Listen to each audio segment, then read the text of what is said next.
Okay, all right. Hello and welcome to the Finding Proof podcast. I'm very excited to be joined today by Mark DRAGER, a very new friend of mine all the way from Canada. And he is in digital marketing, design, media strategist. His company is Phanta. And if you're an Australian, we're not talking about the drink. So Phanta, Phanta.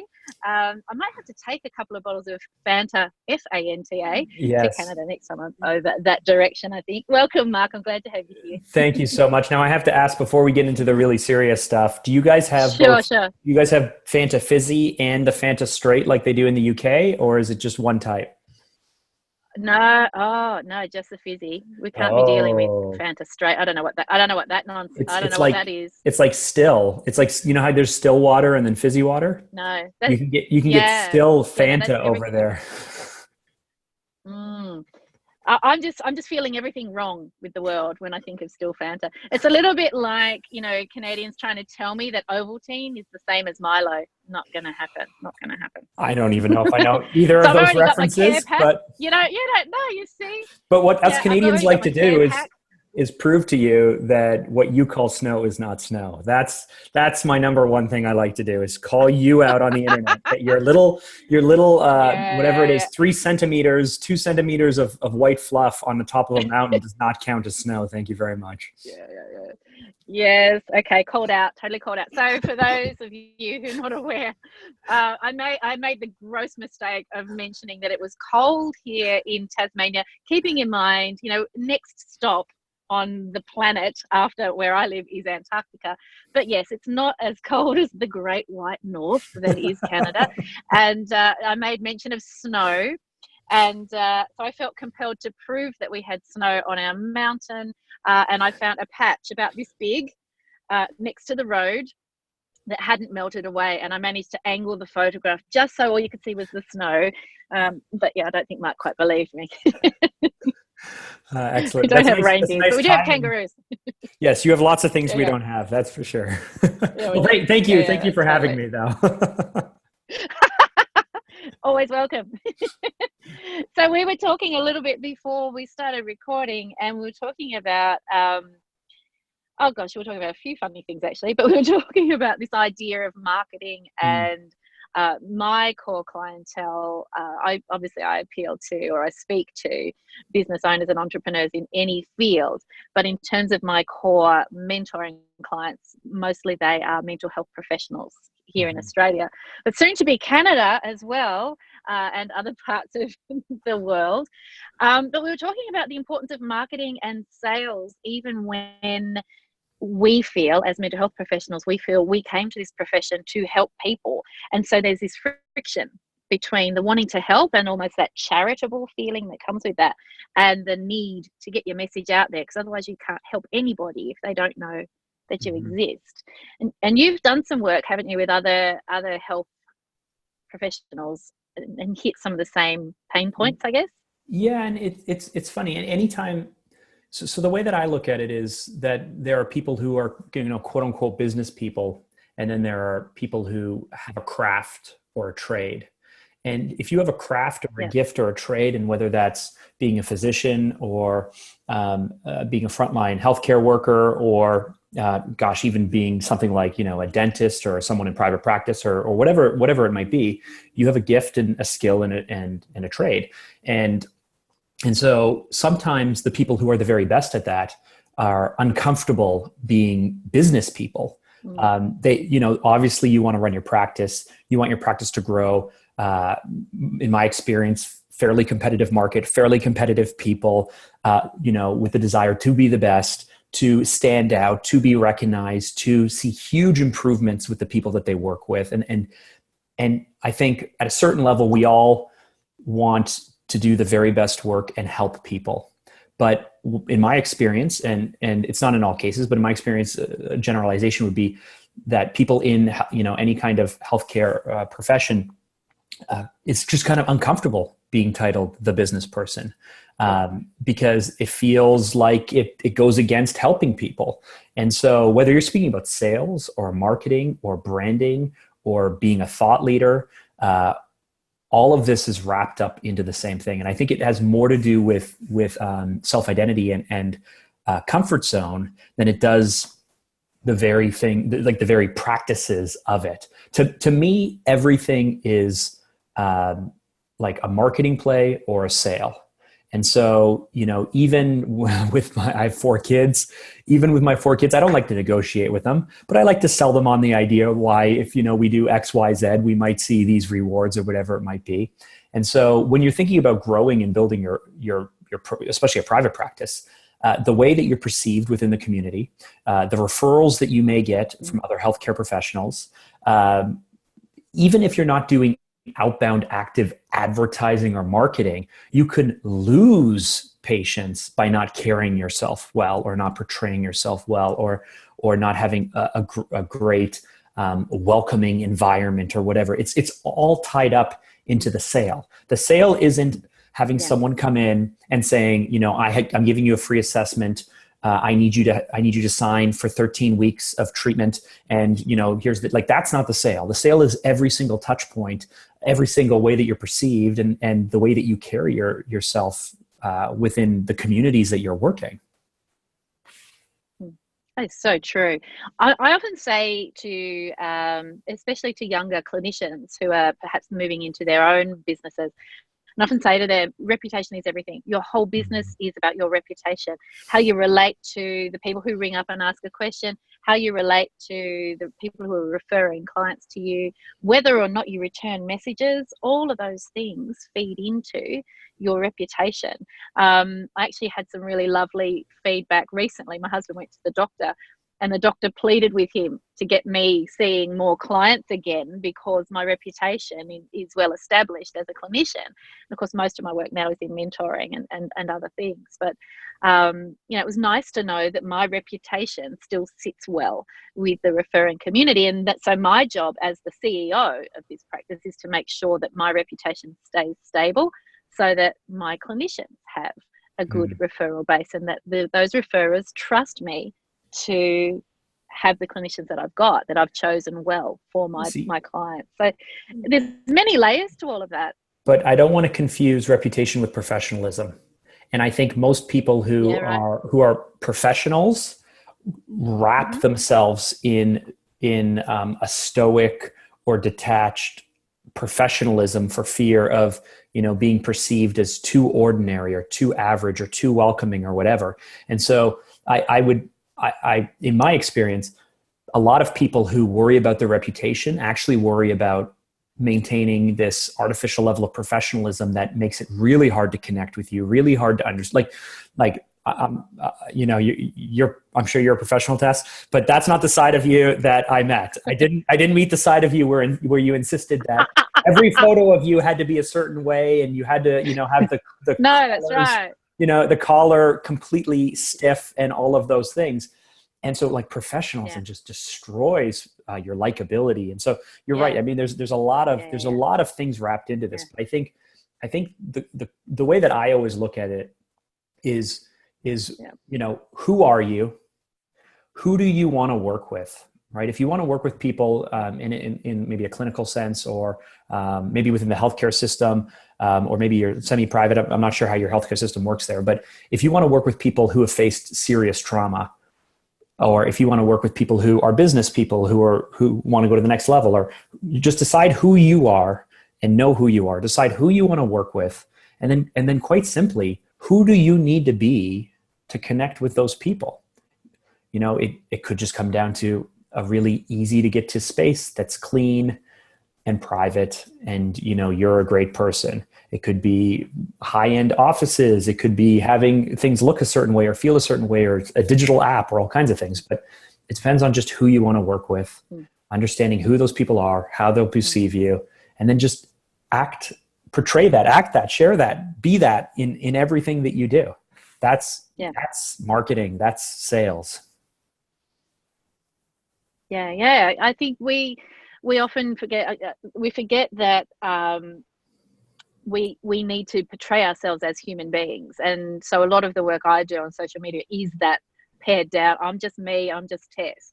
And so people get to know me, and I think that my mentoring clients respond to that, and I teach them to do the same, because then they are appealing to, as you say, the clients who are going to be drawn to them, and it's a right match, it's the right fit. Putting up those professional shields, and Brene Brown will talk all about the armor that we put up to protect ourselves. Putting up those professional shields and putting on that professional mask doesn't let your ideal client know that you're the right fit for them. So I guess we're coming at it from different angles, but certainly speaking the same language. What about social media? So obviously I know a little bit about social media. I do a little bit of social media. I think you should give yourself a bit more credit than that. Give yourself more credit, please. Yeah. Yeah, that's just Australian sarcasm. But look, I think that I'm a bit of an anomaly. So I've been called all sorts of names, and I know that this happens not just in my profession, but I've been called all sorts of things for being very out and loud and proud on social media and speaking my message, whatever that might be on the day. And a lot of people in our professions feel quite fearful. Again, that professionalism and those protective masks. And people feel quite fearful. They're fearful of being judged. They're fearful of being wrong. So they're fearful of saying something that might not be 100% accurate and being criticised for that. There's so many fears tied up, and yet we're living in the digital age. How do we communicate? And we're living in a smaller world. How do we communicate? How do we connect with each other?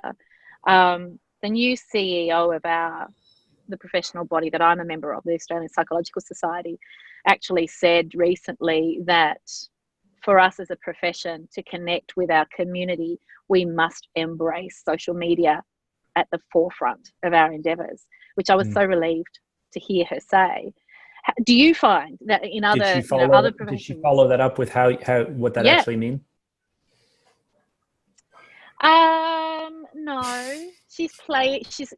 No, not that I've seen, let me put it that way. Not that I've seen, but she's active on social media herself. So she's actually trying to lead by example. So she's presenting a real human face on Twitter and so on. And, but I think she does mean that communicating via social media is increasingly important.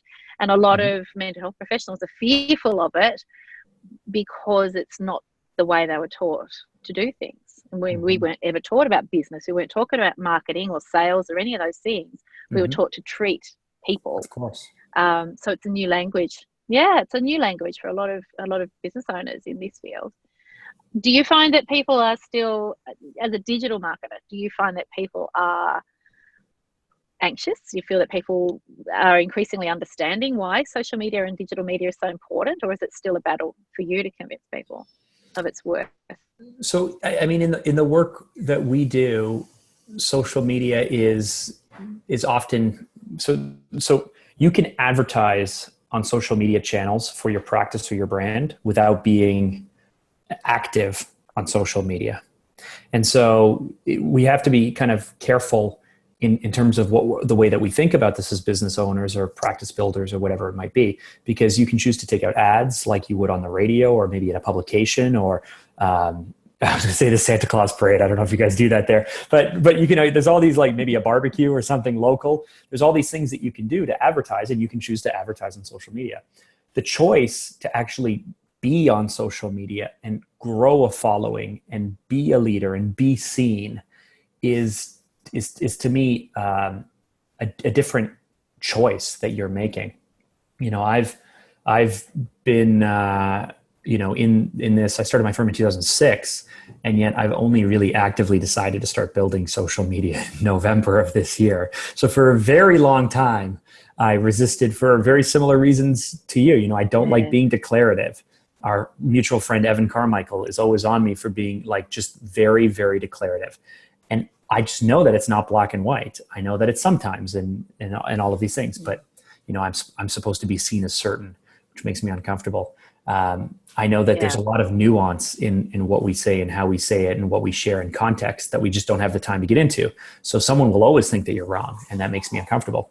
But the truth is that, and I think you are alluding to this really, really well. If you want to help people, you have to meet them where they're at.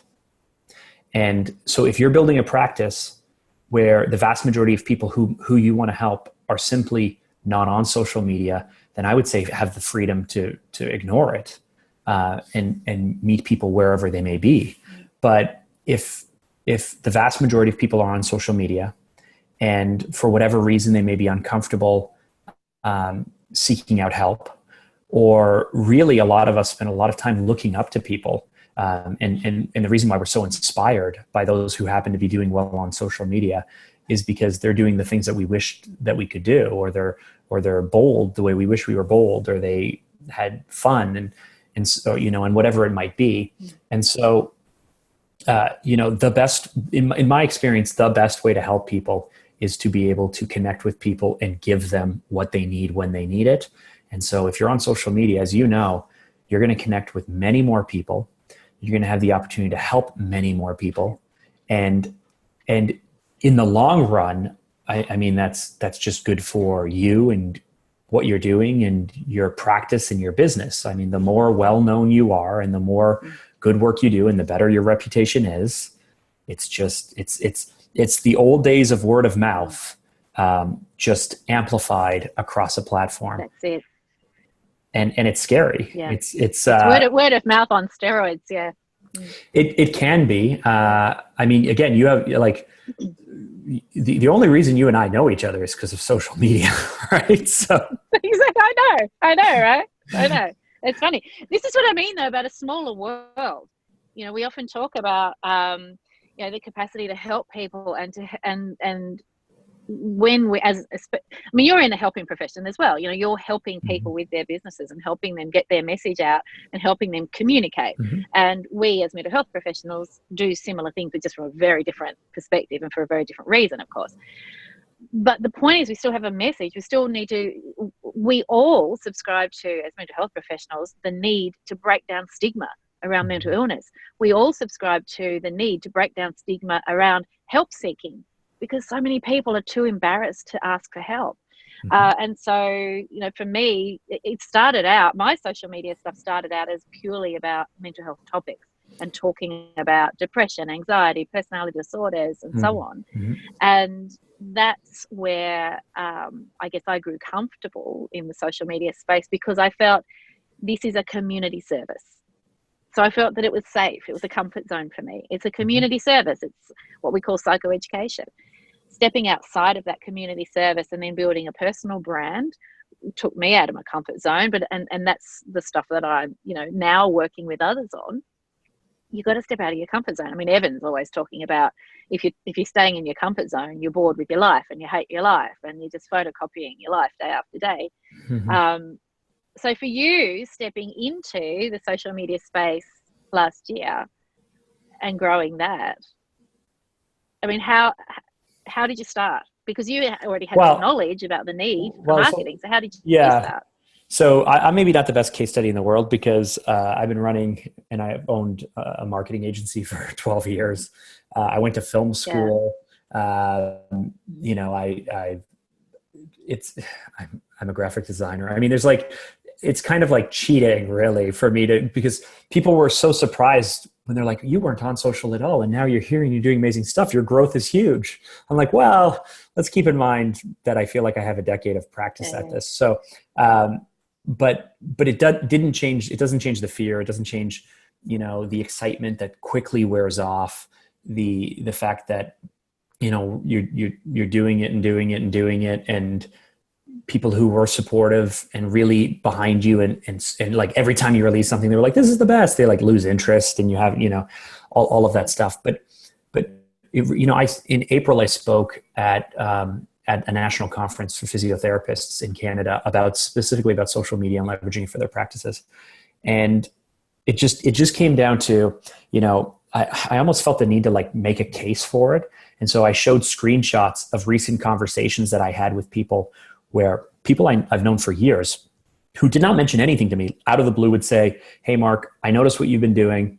I was too afraid to speak in front of public, but you motivated me to do so. So now I'm giving a presentation this afternoon for my entire company. Thank you so much. And so, or, just all these comments of people who help who I've been able to help in all kinds of countries all over the place. And so ultimately, yes, significance and recognition and all of those things is great. But mostly, I think we are all pushed. We all have the desire or drive to help people. And if you just if you just approach it as my goal is to share what I know in my voice from my perspective to those who are willing to listen, because I know it will help them. And in the big picture, it will help me grow a presence and a following, and it might lead to other opportunities or avenues I wasn't aware of. And it'll help build my brand, and it'll help build my practice, and it'll get me more clients, and I'll generate more revenue and all of those other things that come with it in the long run. In the short term, you're just helping people. Like this is not even sales, the word that people don't like. At the end of the day, a great salesperson helps the person they're sitting across determine what it is that they need, desire, or want, and then helps them get that in a way that they're comfortable getting it. That's all sales is. And so even that in itself, if you're not being manipulative, if you're not being dirty, if you're not being a scam artist, is helping people. You're just trying to help people get what they need, want, desire, whatever it is. Yeah. I think this is true. I'm listening to an audiobook at the moment called, it's an old one, Ready, Fire, Aim. Yes. I'm loving it. It's you know the book, and I know the title. Talks about the title is such a good title, right? Well, have I ever told you about my book buying addiction? So I'm addicted to buying books. I think we probably share that addiction. I'm addicted to buying books because I get such a rush of achievement when I buy the book.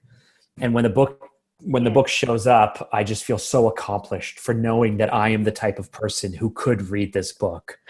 And then guess what? I never get around to reading the book. I probably have 100 books that I feel so awesome for owning. And yet it's a lot of work reading all those books, isn't it? It is really hard work. And, I think we have the same affliction, and which is why I've moved to audiobooks, because then I might actually at least listen to them in the car or something. But the author whose name has fallen out of my head, Michael Masterson is what I think I want to say his name is. I hope I've got that right. He talks about sales, that so many entrepreneurs get it back to front.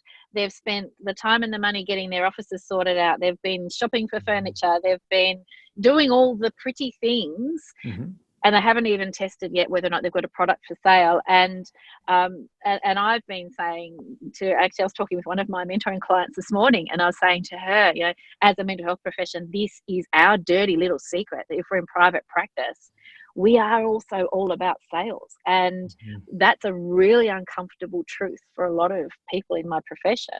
And it's the same for professional artists, professional musicians. There's this lovely stereotype of the struggling artist, and, they would never sell out. Well, they still need to eat, and they still need to feed their children. And so they're also in the business of sales. If they want to be a professional, they're in the business of sales. I was having a conversation this morning, with a friend who is, I don't know her official title.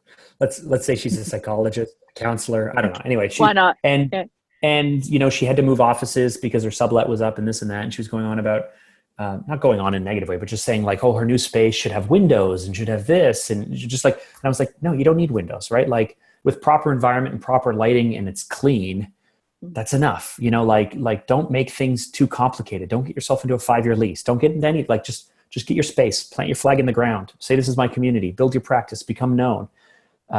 She was concerned with her website and her logo and her colors. I was like, none of that stuff matters. Like brand identity, this was my direct quote. You are brand identity. The only people who are going to work with you right now are people who know you or like you.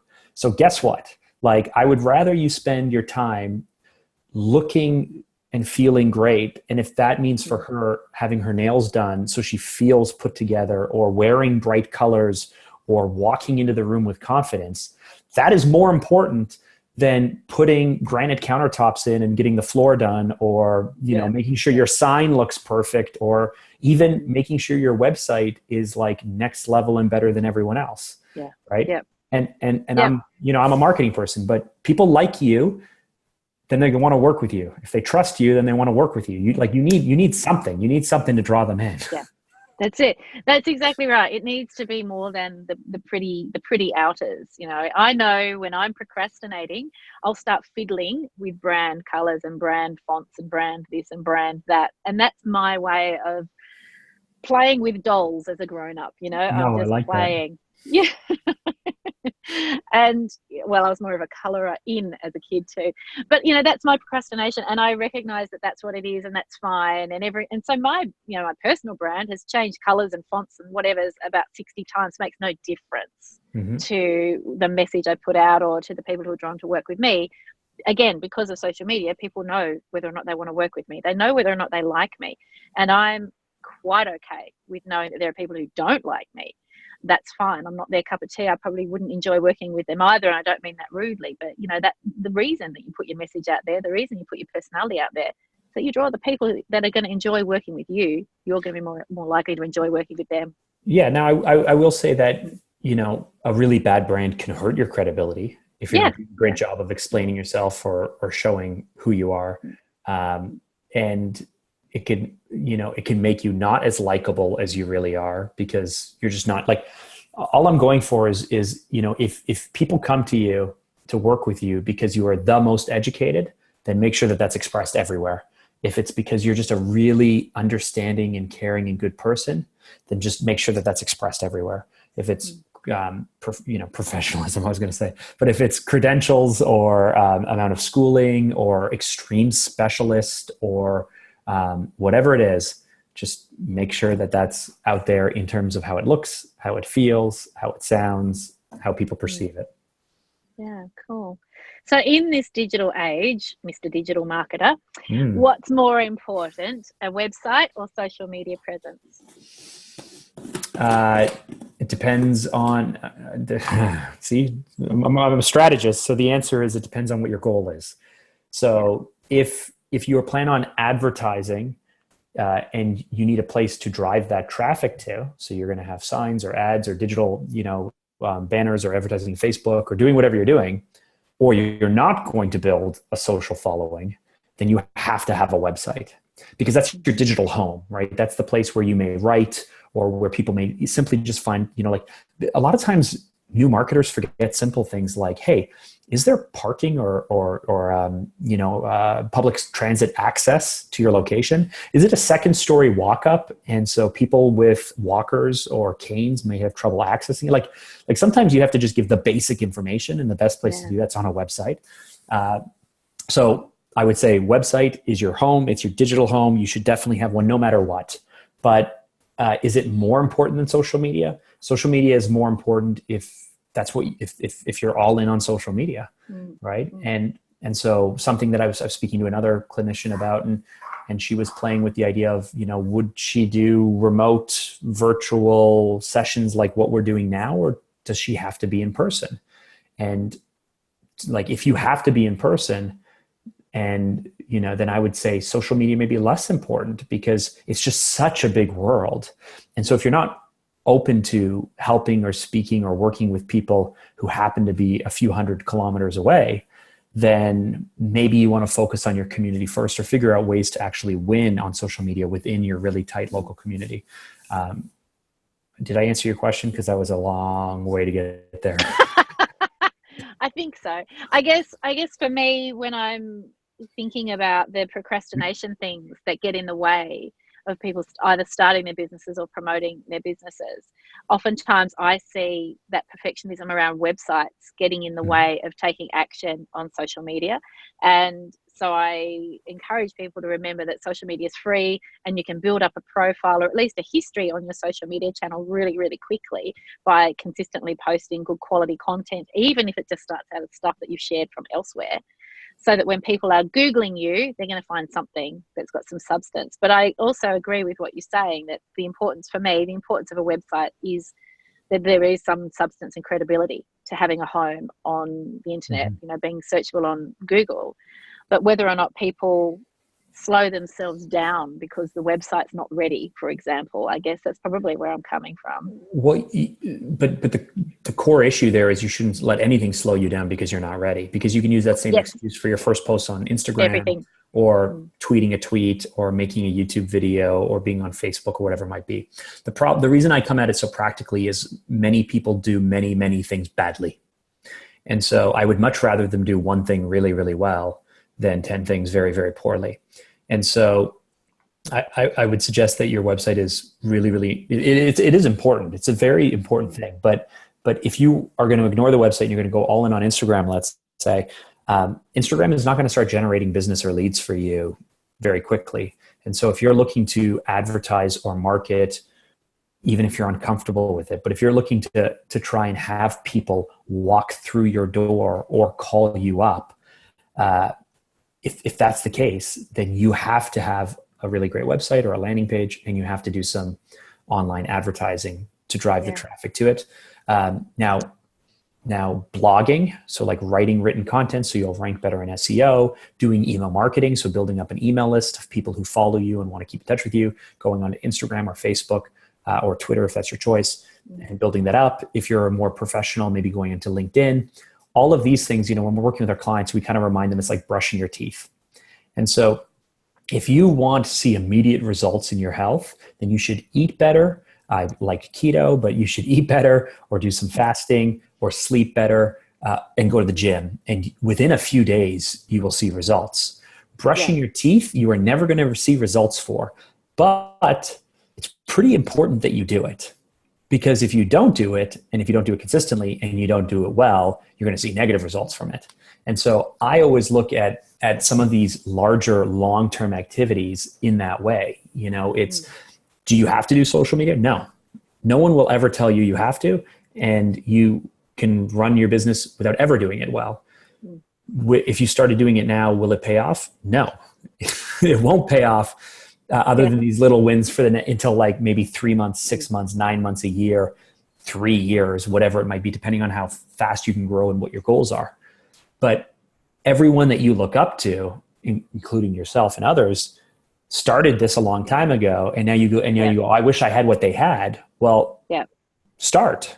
So social is, I think, super, super important. It's only going to become more important. But if your goal is to spend a certain amount of effort and get a certain amount of returns, lead-wise, revenue-wise, or whatever it might be, it's really hard to square those numbers up. I don't know how you overcame that in your business. Look, I don't know. I found that there's only a very small, so for my mentoring business, which is what I'm mostly known for now on social media, there's only a small number of my mentoring clients that are actually local geographically to me. The vast majority of my mentoring clients are from all over Australia. And obviously I'm working on the rest of the world, but they're all over Australia. And so Facebook for me has been the real home ground for uniting people and for getting that message out there, and for marketing the programs that I offer, and blah blah blah. Are you targeting mainly women in their late 30s, 40s, and early 50s? I am I play around with my targeting. So I've been targeting in the United States, I'm targeting men and women in that sort of middle age band, so 25 to 55 kind of age band. In the States, so half of my following now is in the US, and most of my following on Instagram is in the US. And my demographic is in Australia, it's mostly women in Melbourne in that age band. But the rest of the world's quite different. So I have to play around with it, and I think this is all the behind the scenes stuff that people don't necessarily understand, why you're doing a certain post a certain way, or why all of a sudden stuff is turning up in their newsfeed or isn't, because this is all the stuff you have to do. You have to play around with markets. You have to play around with demographics. You have to think about what words am I using to describe the audience that I want to reach when I'm doing those advertising. Geeking out on all that stuff, in Facebook Ads Manager and that sort of thing. And you can dig into all that stuff. It sounds overwhelming, and eventually, I mean, you pick it up it's a game, right? You pick it up as you go. It's a game. That's how it feels. It feels like it's a game. Yeah. But I will always maintain, and maybe it's just because this is the way we built our practice, understanding the audience, like on an insight level, their fears, their motivations, their desires, what they're looking for. At what point in their journey are you meeting them? Are you interrupting them in front of something else, or are they seeking you out? When I started in 2006, it just came naturally to me to think in terms of, at the time, I think we were calling them psychographics, but, more than demographics, certainly just trying to identify who is doing what and why are they doing it, and how will we be perceived at the moment where we drop, and all of these things. But really, and I've been using this for a few years now to try and simplify marketing and sales and perception. Again, it just comes down to who am I? So Mark Drager, on my social channels or with my company or whatever it is, I'm really, really good on the strategy level because I'm empathetic and I understand people. Great. Who do I want to work with? I want to work with entrepreneurs, or if you're a healthcare person, I want to work with people who've had extreme forms of trauma, or I want to work with people who have had facial reconstruction because of accidents. Like, literally decide who you want to work with. And then where are those people? What are the sources that would lead you to be introduced to them digitally, in person, through the network, through the system? So where are these people? Where do they exist? And so when we have a conversation, when I say, like, are they mostly women of this age group on Facebook, and you're in the US, like, that's where these people are. When I say you have to meet people where they're at, that's where these people are. So how do I get in front of them?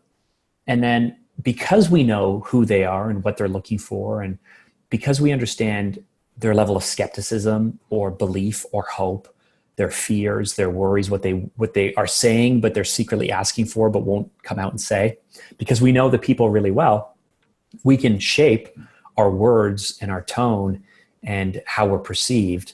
So that way they will enter into a conversation with us digitally, through an email form, calling up your company, walking through the door. That's entering into a conversation.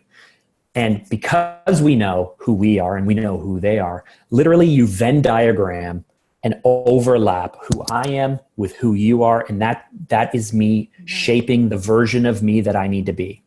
And at the last event with Evan Carmichael, I was speaking to one of the attendees, and I think you might be joining us in the fall, which would be cool. One of the attendees. And I can't. I don't think I can. I know. Anyway, I haven't broken that to you yet. No, I'm speaking to another time. I'm speaking to one of the attendees, and he maintained that he can only be him and he would not change for anyone. And I said, well, if you're at a wedding in a church, might you shape the language, or would you just come out swearing and going crazy? And he said, I'm me. So, okay. When you're speaking to your son, do you change what you say and how you say it? He said, I'm only me. I said, okay. When you're speaking to your grandmother, would you change and he's like, well, yeah, I would. Okay. So that's who do I want to work with? And I've entered into a conversation. Now, what version of me do I need to show to build trust or build credibility, or so they can trust me, or so I can help them, like that. And then you make a promise, and it's not a guarantee. It's not anywhere near its message. It's literally in the way you carry yourself, your tone, the words you say, leaning in. For me, with my clients, it's usually like, listen, I know that this seems really complicated, but don't worry, we got this, right? Yeah, we don't know everything yet, but we're going to figure this out, right? That's the promise that I'm making. Yep. And then you do everything you can to deliver on that promise. You build your company, you build your operations, you do everything you can. But those are the simple steps to sales and to marketing and to building social media and to growing your business and doing everything you need to do. It's it's so simple to me. I don't know what you think of it, but that's it. No, it's actually, yeah, it is real. I talk a lot about creating avatars, and my mentoring clients will have heard this umpteen times from me. And I will get them doing a lot of creative writing around their ideal client, who they are most drawn to work with. And then pitching all of their social media content as if they are speaking to that one person, that one ideal client. What I really like is when you think about the version of yourself. I've not done it this way, so I really like what I'm picking up from what you said. When you think of the version of yourself that you like to be when you're with your ideal client, it's not the same version of yourself that you present to your grandmother or your aunt or your mother or whoever it might be. And yet so many of us we're listening too much to the fear of criticism from those people that we feel we need to be on our very, very best behavior with. And we let that influence how we communicate with our ideal client. And I think that's that intersection that's really, really interesting to me. I'm going to have some fun with it. I think I love that idea. I'm stealing that one. Thank you. I'm working on a book on this, so don't steal too much. Right. I won't steal too much. But think about this. This is like, I was watching an Impact Theory episode. Are you familiar with Tom Bilyeu and Impact Theory? I was watching an episode, and in passing, he mentioned when he was interviewing Gary Vaynerchuk that Gary's agency, that they're friends, and Gary's agency has his work. And in that moment, I had this little ping of like, we're not there. We're not good enough. I can't imagine having a Tom Bilyeu as our client. And rather than saying like that, I went, wait, hold on. Who do I need to become, or who do I need to be, or what company do I need to have? What operations do I need to have? What do I need to have a Tom Bilyeu as my client? And where would Tom be, and how would I get in front of him, and what would I have to say to enter into a conversation? And then in that conversation, who would I have to be to have it's all a mental exercise, but it helps us frame exactly what to say and how to say it. So that way we can get people ultimately to the point where they will work with us. And then again, you do everything you can. Like my father-in-law he loves to say under promise, over deliver. But it leads to this extreme modesty, like Canadian modesty. And I was like, no, like overpromise. And then over deliver on that over big, super huge promise. Don't let people down. But and with healthcare professionals, let me tell you, I've worked with people who have seen major breakthroughs with people, and yet they won't even take credit for leading the client through that breakthrough. They want to say, I was just a partner in this journey. No, you were the person who helped them do this. You led them to it. Come on. Yes, I know. And we've got all that drilled into us. We're not allowed to say X, Y, Z things in marketing ourselves. And so we've got that, I'm sure it's universal around the world with health professionals or helping professionals, that yes, we're basically taught to take that humble back seat, but within a highly competitive environment. So when I started psychology studies, there were 400 students in my first year lecture, and ultimately I was competing to win one of 7 spots in the PhD program that I ended up in. So you're in a hotbed of competition, but you've got to be humble as well. And it's no wonder we get screwy with our mindset around what we're meant to say, what we can say, what we're allowed to say. I'm loving your podcast. I am absolutely loving Something to Prove. Thank you. Yeah, I'm really enjoying it. It feels messy to me. But that's great. Like it's a lovely. I was saying to someone I was interviewing the other day, I'm the queen of imperfect action. I never edit. Nothing gets edited. I don't have time for that. So imperfect action, record an interview and it just bang, that's it. That's what we talked about. That's what's going live, sort of thing. And I love it. And that's what I like about Something to Prove. It's a conversation, and it's an interest. Usually, I say usually because, I don't want you to get a big head. No, it's a really, really interesting conversation. Actually, I shared with some of my mentoring clients conversation you guys were having about, the feelings you have when you have to let good people go. I've got some people on my team at the moment who are moving on to create their own businesses, and and they've got my 100% support. And 12 months ago I would have been stuck in the sadness of loss for me, but now that my passion is so out and proudly supporting people to grow in their own businesses, I'd be a walking fraud if I couldn't honestly and with integrity be excited for the next stage in their business growth. So I think it's a really valid conversation for people to be having, that, as business owners, we have all the feelings. We might not always show them, but we have all the feelings with the people that come and go in our businesses. especially when people are going for the right reasons. It's such a mixed bag of emotions. Yeah.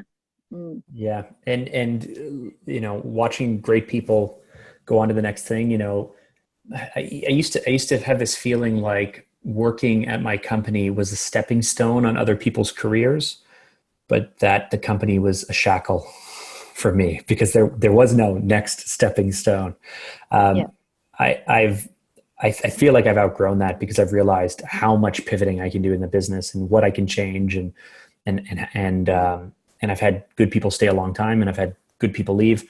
I've asked good people to leave, but I remember that used to be like a really tough thing that I used to deal with. But yeah, we don't talk about these things. That's the biggest thing.